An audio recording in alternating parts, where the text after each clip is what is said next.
Hello everybody, it's ATO and welcome. This is the second part of the Building My Dream App series, and today I'm just going to be talking about the tools I used and what motivated me to use the tools and how I went about learning the tools and implementing them for the project. So I'm mainly going to focus on the mobile app. I'll not talk a lot about the website because we did the last video.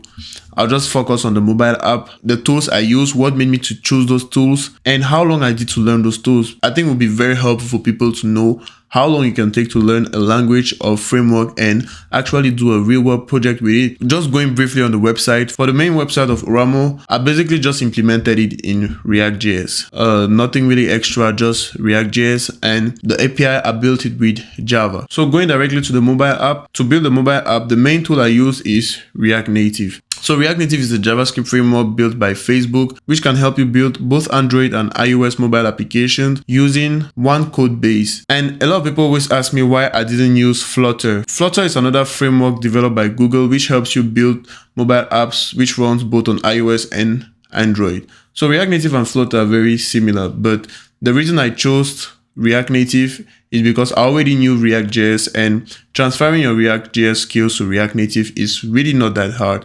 All I had to do was just to read the documentation in a span of like 3 to 5 days before starting to implement my own project. The next tool I use for the mobile app Oramo is Java and the Spring Boot framework.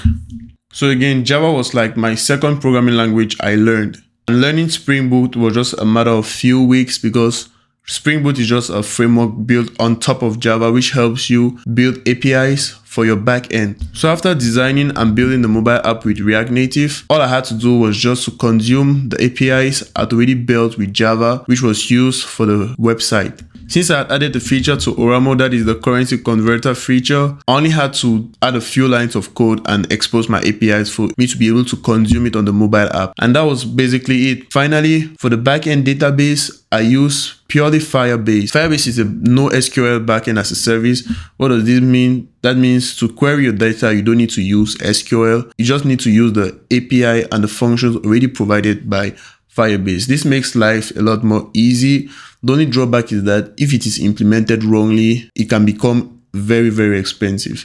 I'm going to explain it in the next video, but just to give a little bit glance at the technical side, it's like each user has a particular number of requests he doesn't have to exceed every single day in the database for it to remain cheap. So if I want it to remain cheap, I have to design the database very well, design the backend in such a way that every API call made by a user is actually just one or two operations made to the backend or to the database. So right now I'm currently working on an update, and this update is going to allow the users to be able to sign in, sign up, create their own accounts, and in their account they'll be able to do several operations like buying airtime, and there will also be USSD shortcuts. That is, if you want to maybe transfer money or you want to do any USSD operation, instead of going to your phone app and typing the *150, all those long codes, all you need to do is go to the mobile app. You open the mobile app and then just tap a few buttons and you can do your USSD operations without tapping any code. So it just makes your life easier and make everything smoother. Another thing that I'm going to include in this update is virtual cards. What are you going to be able to do with virtual cards? With virtual cards, you'll be able to buy things online on Amazon, on other websites. And if you're having a Facebook page that you want to promote, or an Instagram or YouTube, you can do it directly with your virtual cards. And how do you refill the virtual cards? All you need to do is transfer money from your Orange Money or your MTN mobile money to your Oramo account, then you create a virtual card. So I'm currently implementing this mainly using Java and Spring Boot, and I'm emphasizing a lot on security. An app like this, which stores people's money and processes money and do this kind of transaction, is very, very dependent on security. So I'm taking a lot of time and I'm doing a lot of research to make sure I'm doing the security right and everything is okay. The last feature I'm currently working on in this update is transferring money between two Oramo accounts.